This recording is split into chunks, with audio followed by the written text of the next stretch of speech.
오늘 본문 말씀은 구원의 조본문에 관한 이야기입니다. 우리는 누가복음이 어떻게 만들어졌는지를 알아야 합니다. 1장 1절에서 4절에 나와 있습니다.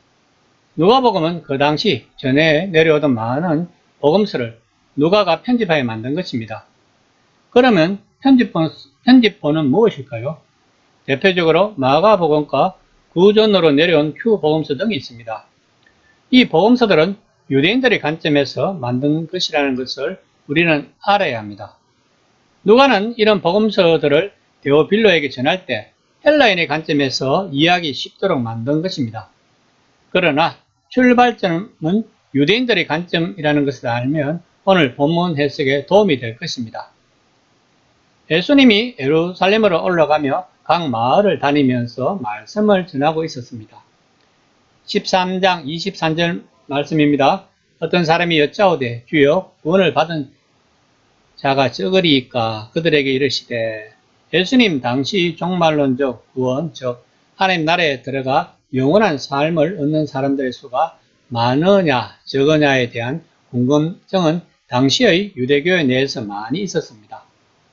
이런 궁금증에 대해서는 소수의 거악한 죄인을 제외한 대다수의 유대인들이 구원을 얻을 수 있다는 견해와 극소수의 사람들만이 구원을 얻을 수 있다는 견해가 엇갈렸습니다.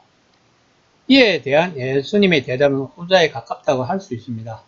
마태복음 22장 14절 말씀입니다. 청함을 받은 자는 많되 택함을 입은 자는 적으리라.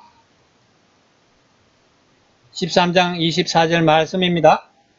좁은 문으로 들어가기를 힘쓰라. 내가 너희에게 이르노니 들어가기를 구하여도 못하는 자가 많으니라. 좁은 문으로 들어가려면 우선 해결을 해야 합니다. 마가복음 1장 15절 말씀입니다. 하나님의 나라가 가까이 왔으니 회개하고 복음을 믿으라 하시더라. 회개는 거듭남입니다. 다시 말하면 우리가 변화가 되어야 한다는 것입니다.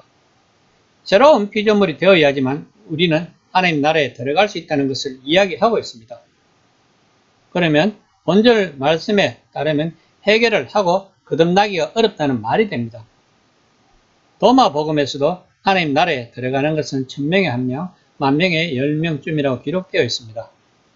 그러면 오늘날 우리가 전도할 때 예수만 믿으면 천국 백성이 된다는 것은 틀린 말씀이 될 수도 있다는 것입니다. 지금의 교회는 너무나 양적 팽창을 추구하다 보니 구원을 값싼 구원으로 만들어버린 경향이 있습니다. 한번 생각해 보세요. 초심자가 어떻게 입으로 예수를 믿는다고 시인을 하면 그들의 가치관과 삶이 바뀔 수가 있겠습니까?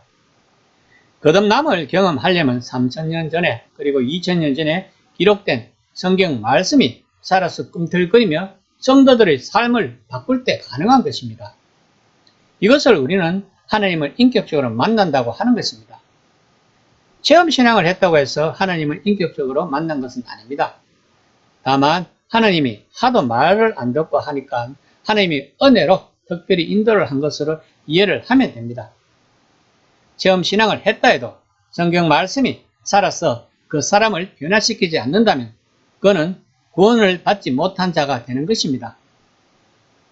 좁은 문 이야기는 다른 공간 복음서와 요한복음과 예수님의 말씀만 기록한 도마복음에서도 나왔다는 것은 예수님이 직접 이야기를 하신 말씀이라고 역사적 예수를 탐구하고 있는 현대의 많은 신학자들의 주장입니다.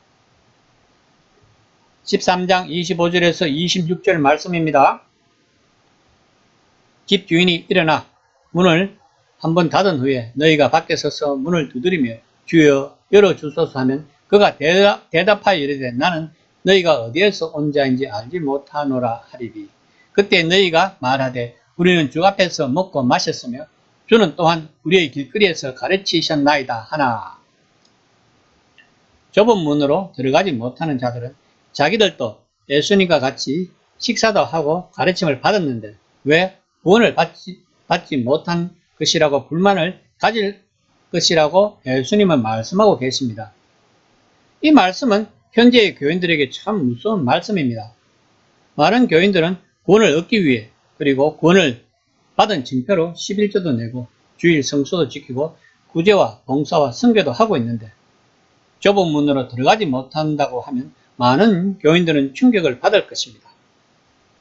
그러면 현재의 기독교인들이 생각하는 좁은 문은 무엇일까요? 아마도 대부분의 기독교인들은 죽어서 천당에 가는 것으로 알고 있을 것입니다. 그 좁은 문을 하나님과의 관계가 회복되어 내 삶이 변하고 내 가치관이 변화되는 것이라고 생각하는 성도는 과연 얼마나 될까요? 13장 27절 말씀입니다. 그가 너희에게 말하여 이르되 나는 너희가 어디서 왔는지 알지 못하노라. 행악하는 모든 자들아 나를 떠나 가라 하리라. 좁은 문으로 들어가려면 삶이 바뀌어야 한다는 것을 예수님은 말씀하고 있는 것입니다. 그러면 행악하는 모든 자들은 어떤 자들일까요? 성경이 끊임없이 이야기하고 있는 것은 하나님 사랑과 이웃 사랑입니다. 그러므로 행악하는 자들은 하나님과의 관계가 끊어진 자들을 말하고 있는 것입니다.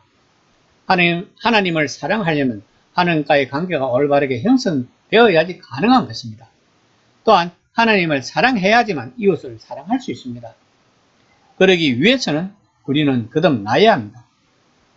그러면 본문 말씀은 거듭나지 않은 자들이 행악하는 모든 자들이 되는 것입니다. 13장 28절 말씀입니다. 너희가 아브라함과 이삭과 야곱과 모든 선지자는 하나님 나라에 있고 오직 너희는 밖에 쫓겨난 것을 볼 때 거기서 슬피 울며 이를 갈리라. 본문 말씀은 이스라엘 백성들의 선민의식을 철폐시키는 말씀으로 유대인들의 일반적인 기대, 즉 하나님 나라 잔치에서 열조와 함께 하리라는 기대를 정면으로 부정하는 것입니다. 다시 말하면 현대의 기독교인들은 예수만 믿으면 천국에 간다고 믿고 있는데 이것을 예수님은 정면으로 부정하는 것과 똑같습니다. 예수님은 하나님 나라의 백성의 조건으로 거듭남을 강조하고 있습니다. 13장 29절에서 30절 말씀입니다. 사람들이 동서남북으로부터 와서 하나님 나라 잔치에 참여하려니 보라 나중된 자로서 먼저 될 자도 있고 먼저 된 자로서 나중된 자도 있으리라 하시더라. 사람들이 동서남북으로 와서 하나님 잔치에 참여한다는 것은 구원은 유대인들에게만 적용이 되는 것이 아니라 이방인들에게 적용이 된다는 말씀입니다. 누가 복음을 읽는 데오빌로 또한 헬라인이라는 것은 우리는 알아야 합니다. 또한 나중된 자가 먼저 된다는 것은 여러 가지로 해석을 할 수 있지만 현재 우리들에게 적용하면 예수를 먼저 믿고 교회를 오래 다녀도 거듭나지 못하면 아무 소용이 없다는 말입니다. 예수를 믿은 지 얼마 되지 않아도 거듭남이 중요하다는 것입니다. 거듭나지 않으면 하나님 나라 백성이 될 수가 없기 때문입니다. 그러므로 신앙은 연륜이 아닙니다. 신앙은 하나님과의 관계입니다. 이 시간에 묵상해 봅시다. 나는 과연 거듭났는지를, 그래서 좁은 문을 통과할 수 있는지를